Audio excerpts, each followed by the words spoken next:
Hello everyone, this is Priyadarshini Dandekar and today we are going to learn the essentials of Indian Contract Act. When we say law is a set of rules which governs our behaviors, it also governs our behaviors in the contractual world. The source of mercantile law in India has been really huge. There are four different sources which I quote in the mercantile law of India. First is the English mercantile law. Second is Indian statutes. Third is the judicial decisions. And fourth are the custom and usages which are prevalent in the society. Now, when we talk about Indian Contract Act, we will see the commencement and applicability of it. The Indian Contract Act is applicable to the whole of India. It was formulated in 1872 and it commenced on the first day of September 1872. The Indian Contract Act consists of two parts. One are the general principles of the law of contract. Second is special kinds of contracts. And I can also say that there's a third part which we call as the specific performance of the contract. So a contract is formulated, the performance is to be done, and there are different kinds of special contracts as well which have been dealt with. The section 2H defines a contract which states that an agreement enforceable by the law thus make a contract. There must be, so there are basically an agreement enforceable by law can be divided into four parts for basic understanding. I always say that there should be every definition should be divided into parts for better understanding of each aspect. Being a lawyer, you should always try to make that breakage and understand each word and meaning consistently. So the first part says that there has to be an agreement. Okay. So then the second part states that it should be enforceable by law. Yeah. The third part says all agreements are not enforceable by law. But third part has not been exactly mentioned, but we can derive it from the meaning of the definition. All agreements are not enforceable by law. Yeah. And the fourth part says, therefore, all agreements are not contracts. So there's a basic difference between agreements and contracts, which I will not get into this session right now. We will first see the essentials of contract. Once you understand the essentials of contract, you automatically understand this meaning. And in this lecture, we are concentrating more on the essentials part of it. So there's an equation which I have written above, which says offer plus acceptance is equal to promise plus consideration is equal to agreement plus enforceability of law is equal to contract. So this is, like I said, I always try to make a breakage of things. So this is the breakage to understand the exact essentials of contract. What I will do is we'll come to this equation back again. First, we'll start with the essentials and then you will be able to understand this equation far more better. So next slide. So essentials of valid contract. Now before talking about all this, we've already seen the definitions, the basic definition which the Contract Act has stated. Now we even I'll read out two definitions of famous jurists. The famous jurist called Pollack has stated that every agreement and promise enforceable at law is a contract. Yeah. So very simple statement, far more similar to the definition which we have already seen in section 2H. And there's one more definition which is in a much easier language. The second is by Salmon, who says the contract is an agreement creating and defining obligation between the parties. So basically, if you see the definitions, you can gauge from all this that we see contracts in our day-to-day life. Yeah, when you go and purchase a 10 rupee biscuit in a shop, that is also a contract. Yeah. So every small thing, every little thing you do in life is a contract, though it may not be in written form. See, contract is not necessarily going to be in written form. It can be verbal as well. It can be by actions as well. So even if you don't say anything and even if you put 10 rupees there and you say you want a biscuit, it ultimately goes into a contract which you sign with the shopkeeper. It's exactly not signed, but indirectly it's a contract. That is why whenever you purchase something and if you find the quality is not good, you go and return the same. So that means somewhere or the other, the person who's giving you that biscuit also promises you the quality of that biscuit as well. So this is how you can see contract in your day-to-day lives, and you will be able to understand the essentials of valid contract very very well. See, this is a very very basic act of mercantile law which is very necessary to understand the base. As we say that constitution is our bible, our grand norm, contract I can say is a grand norm for the mercantile law in India, because the first 75 sections of the contract act tells you the essentials of any type of contract or agreement which happens in India. Though we can say the origin has come from English mercantile law, still we have formulated our own according to the needs of Indian society.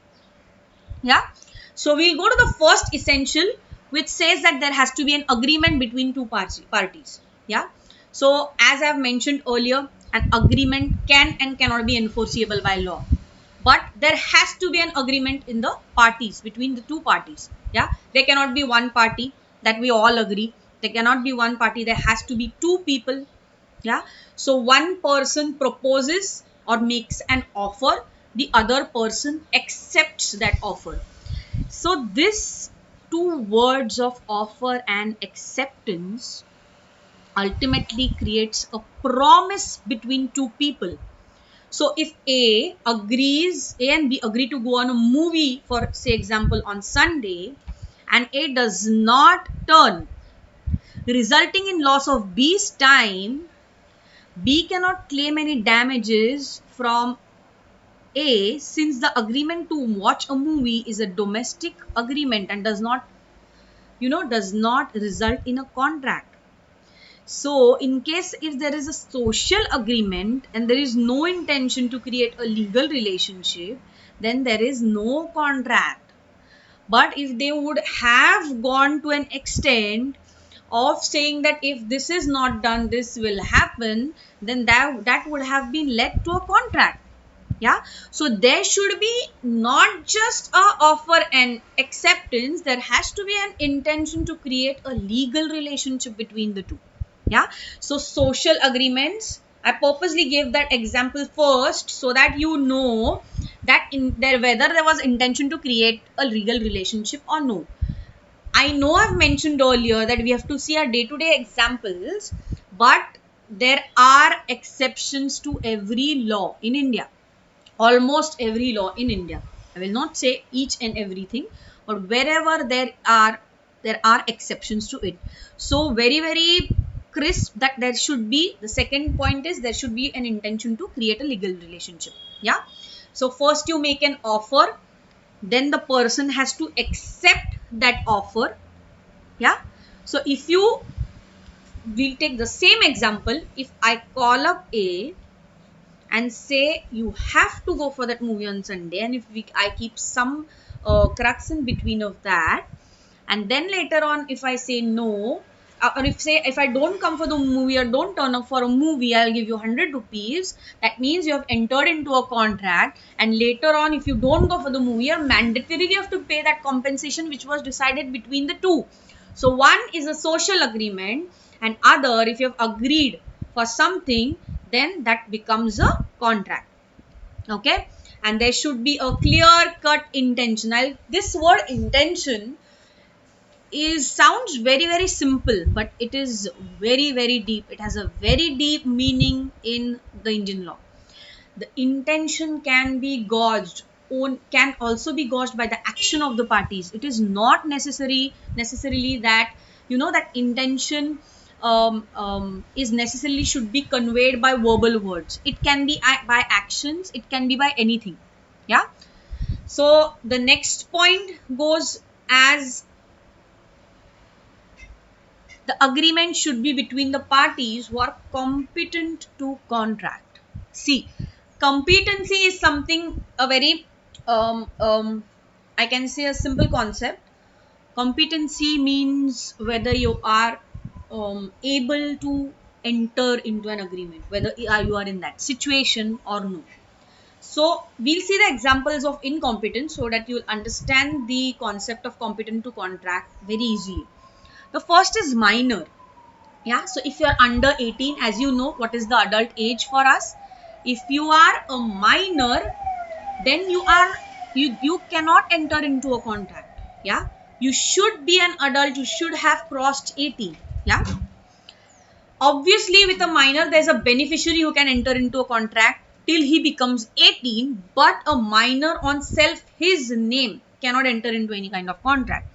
Second, if a person is of unsound mind, yeah, so if a person is a lunatic, yeah, lunatic means has some issue with the brain, yeah, cannot understand anything, yeah, cannot understand even the basic necessities of life, yeah, so that person is of unsound mind, yeah. Third is in a person disqualified by law. So any person who has been disqualified by law is incompetent to contract. So all these people cannot enter into contract. Basically, they should be people who cannot understand whatever these concepts of contract are not or have been disqualified by law. Yeah. So the competency is also a very, very big part of essentials of valid contract. We'll go to the next slide. Okay. Next is there should be a lawful consideration. Again, another very, very, very important point. Yeah. Consideration means it's can be in terms of money or anything. So consideration is like a payment, we can say, for example, for a promise. Yeah. Only thing, a consideration must not be unlawful, immoral, or opposed to public policy. Yeah. So the consideration which you pay in the form of money or a thing. So whenever you enter into contract generally there is money involved in it or anything else involved in it. I give you this, you give me that other thing back. Something like that. Yeah. Like it was previously like a barter system which used to go on. Yeah. Similarly. So it depends upon contract to contract. So they should, that consideration which you give has to be lawful. Okay. Next is lawful object in respect of that agreement. Lawful object means object and intention is somewhat related to each other. Yeah, the previous point which we have seen, this is somewhat related to each other. Lawful object is the object of agreement has to be lawful and legal. So two person cannot enter into an agreement to do a criminal act. So like we see in movies, I always give this example in my classroom as well, where two people conspire to kill someone, two people conspire to abduct someone for money. All these objects are unlawful objects. So consideration and object if are unlawful, or consideration or object of an agreement is unlawful if it is forbidden by law, if the nature defeats the provisions of law, if it is fraudulent, if it involves or implies injury to a person or property of another, or court regards it as immoral or opposed to public policy. Okay. So lawful object and lawful consideration, I purposely combined the two because the pointers are almost similar. So the consideration should or the object shouldn't be forbidden by law. The nature, I said fraudulent, it shouldn't be fraudulent or shouldn't cause any kind of injury to other person, and it shouldn't be opposed to public policy. Any law you always see that it always takes care of the public at large, and it should. So in any law, not just contract, you will see that public policy has always been a big part of it. Yeah. Next is there should be free consent of the parties when they enter into an agreement. So free consent means consent of the person must be genuine. Consent means whatever is agreed upon. Yeah. Or to do a same thing in the same sense. Yeah. Which is put under the Contract Act. It is also called as consensus ad idem. Yeah. It is, that means a consent. Whenever you say yes, for example, to a contract, it should be something which you yourself have come to a decision to. Yeah. If suppose, like I always say, if you have watched various movies, the villain comes and puts a gun at your head and says, this is what you have to do, this you have to sign this paper right now. Yeah. So all that are coercive methods of consent. Those are not free consents. That means you sign the paper but you have a gun on the head, which is not right. Yeah. So free consent of the parties is very, very necessary. Yeah. Next is, the agreement must not be one which has been declared void. Yeah. So earlier, if you have read the Contract Act earlier, void agreement is an agreement which is not enforceable by law under section 2(8) of the Act. Yeah. So these are the contracts which cannot be enforced and which have been declared void and or illegal by law. Yeah. Like example, right now I give you any criminal act you're doing, and if you're conspiring that together to go enter into an agreement for that, all those are illegal agreements. That means they are completely void agreements. Yeah. So agreement should be such that it should be capable of being enforced by law. Yeah. See, if it is not enforceable by law, very, very simple. I always tell my students, then you can't go to the court's door if your money is lost or if your thing is lost or whatever you have entered into the contract. So it is very, very simple thing to do is enter into only legal agreements which will be enforced in future. Okay. And always make sure that you complete all the necessary legal formalities. The contract can be oral or in writing, but if a particular contract has to be in writing and it has been provided under law that it has to be in writing, you have to provide it in writing only. And if something can be expressly done as well as impliedly or in written form, it is the choice of the people who are entering into a contract. So for example, if you say a time barred debt, it has to be in writing in law. Yeah. So it cannot be not in written form. So as I mentioned earlier, an agreement is a wider term than contract, whereas all contracts are agreements and all agreements are not contracts. So we've gone to this point earlier where we know that all agreements cannot be contract. Now I'll come to my first page back again where I'll show you what essentials we've covered now. Yeah. So these are the main essentials. Yeah. So offer, there should be an offer first, then there should be an acceptance, then there should be a promise, then so offer and acceptance when comes together it becomes a promise. Promise and consideration coming together becomes an agreement. An agreement plus enforceability of law becomes a contract.